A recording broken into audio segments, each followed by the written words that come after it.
In the heart of bustling Lagos, there stood a modest yet enchanting shop called Madam Gold's Bridal Store. Tucked between rows of crowded market stalls and the hum of the city, the shop was a sanctuary for brides-to-be, offering the most exquisite wedding dresses in the area. The owner, Madam Gold, had been in the business for over 3 decades. Though quiet and reclusive, she had an aura of mystery around her, and the locals whispered that she had inherited the shop and its secrets from her family. Among the many dresses on display, one gown stood out: the Essence dress. It was a masterpiece of design, crafted from luxurious ivory lace with pearl accents and adorned with embroidery so delicate it seemed to shimmer like moonlight. Brides from all over Lagos were captivated by the dress. Some said it had an otherworldly glow. Others claimed it could make any woman look like a queen. But not everyone whispered about the dress's beauty.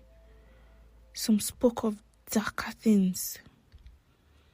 There were rumors about what happened to the brides who wore the Essence dress. Marriages that ended in tragedy, strange misfortunes that followed the wedding day, tales of heartbreak and sorrow clung to the dress like a shadow. And here is Amaka's story.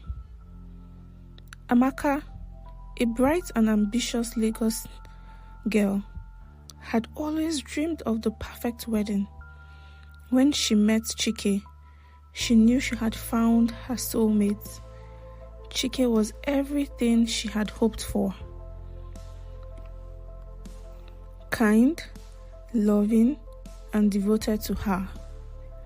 Their relationship blossomed, and before long, the two were happily engaged. It was to be the wedding of the year, with everyone in their circle eagerly waiting the big day. As the months rolled by, the wedding preparations consumed Amaka's life. She wanted everything to be perfect. It was one of her friends who first suggested the Essence dress. "You have to see it, Amaka," her friend said. "That dress is the dream." Amaka had not thought much about it at first.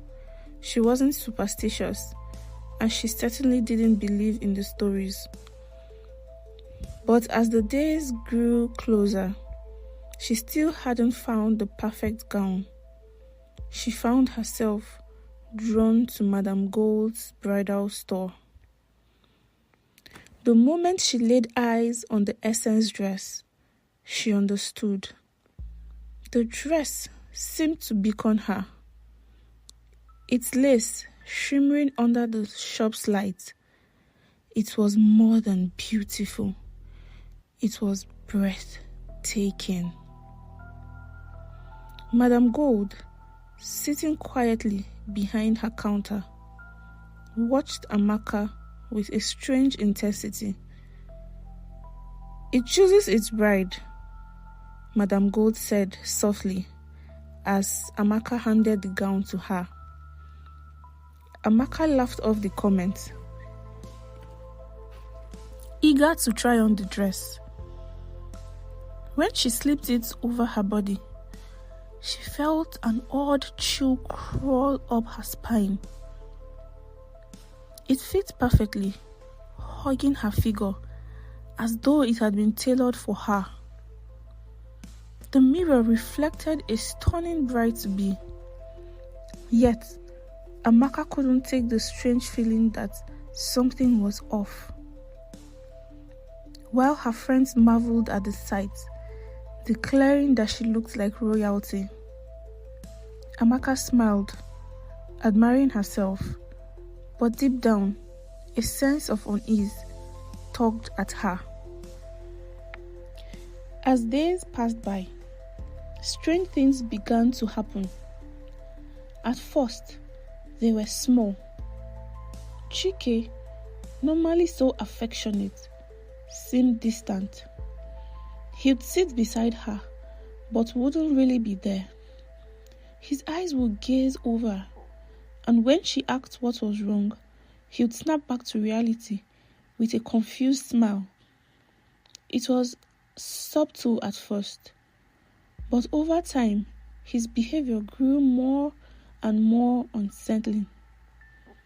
He began avoiding her calls, missing wedding meetings, and even cancelled their traditional engagement rites at the last minute, citing it was work commitments.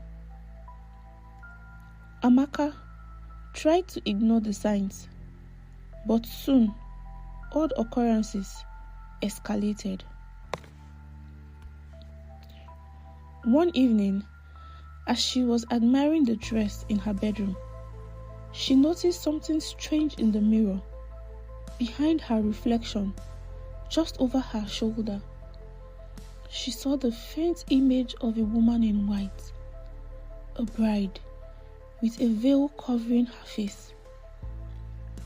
Amaka spun around, but no one was there. Her heart raced, and for the first time, she considered the rumor she had dismissed so easily. Then began the nightmares. She dreamt of walking down the aisle, wearing the essence dress, but the church was empty. The air was cold, and the veil she wore felt too tight, suffocating her. In the dream, she turned to look at her reflection in a nearby mirror, and she saw a woman in white, her face pale, with hollow eyes staring back at her, full of anguish. Each night, the dreams grew worse. Amaka could hear faint whispers as she lay in bed.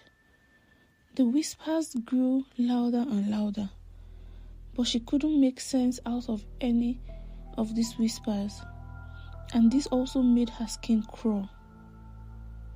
At times, she would wake in the middle of the night, feeling like someone was in her room. She'd get out of bed, check every corner, but always find nothing. In Lagos, superstitions and spiritual beliefs ran deep. Amaka's family, though modern in many ways, held onto the traditions passed down through generations. Her mother, a devout Christian, began to notice changes in her daughter, and she says to her, "You're not yourself anymore. You need to pray, Amaka. Something isn't right." Amaka tried to brush it off, but the heaviness that had settled over her life was impossible to ignore. Conversations with her closest friend grew shorter. They all sensed the tension between her and Chike. Her vibrant personality, once filled with laughter, had dulled. She felt like she was slipping into a fog, and worst of all, she couldn't tell if it was her or the dress. But her mother, deeply worried, urged her to visit the family pastor, Pastor Adeleke, a man known for his spiritual wisdom and connection to God. Amaka visits Pastor Adeleke, and Pastor Adeleke listened quietly as Amaka described everything. The dress, the nightmares, the strange behavior from Chike. His expressions grew serious as he leaned forward in his chair, clasping his hands together in thought. "This is not just a dress, Amaka," he said, his voice filled with authority. "What you are dealing with is a spiritual battle. The dress carries the spirit of a woman who is not at peace." Amaka's heart pounded as the pastor revealed the history of the gown. Decades ago, a young woman named Ifeoluwa had been set to marry a wealthy businessman. Her wedding was meant to be a grand affair, but on the morning of the ceremony, her groom vanished. Some said he had been found dead, others believed he fled the country. The heartbreak was too much for Ifeoluwa, and she was never seen again. Rumors swelled that she had taken her life in despair, her soul trapped in the wedding dress she had never worn. The spirit of this woman, Ifeoluwa, is tied to that gown, Pastor Adeleke continued.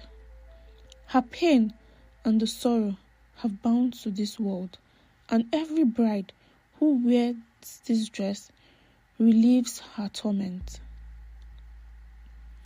Amaka's breath, caught in her throat, asked, "What can I do?" "You must return the dress," the pastor said firmly. "It is not for you. You must break any ties it has to your life, or it will consume you."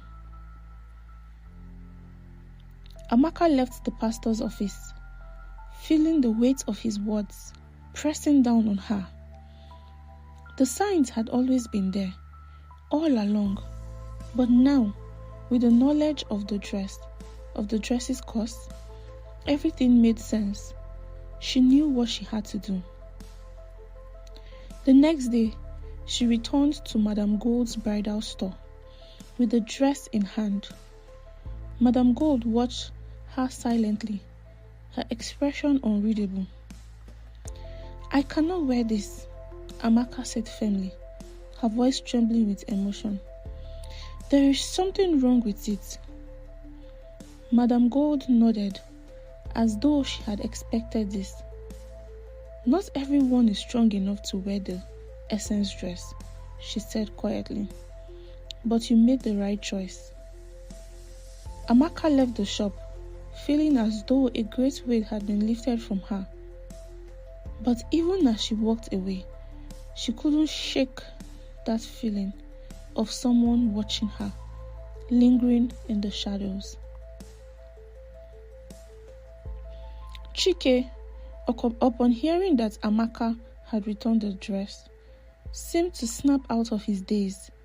He apologized for his behavior, but something had shifted between them. The damage had been done. The wedding was called off. The two went their separate ways. Chike leaving Lagos for Port Harcourt, while Amaka focused on rebuilding her life. Months passed, and the story of the essence dress continued to spread. Some brides still rented the dress, drawn to its beauty and the promise of the perfect wedding. But the rumors persisted. Stories of the brides who, after wearing the gown, found their marriages falling apart. Strange accidents and unexplained tragedies. Amaka, though heartbroken by the loss of her engagement, eventually moved on. She never married, but she found peace in a life free from the darkness that had once consumed her. Every now and then, she would pass by Madame Gold's bridal store, where the dress still hung, waiting for its next bride. And somewhere, deep within the lace and the satin, Ifeoluwa's spirit waited, her sorrow unending, searching for the love she was denied.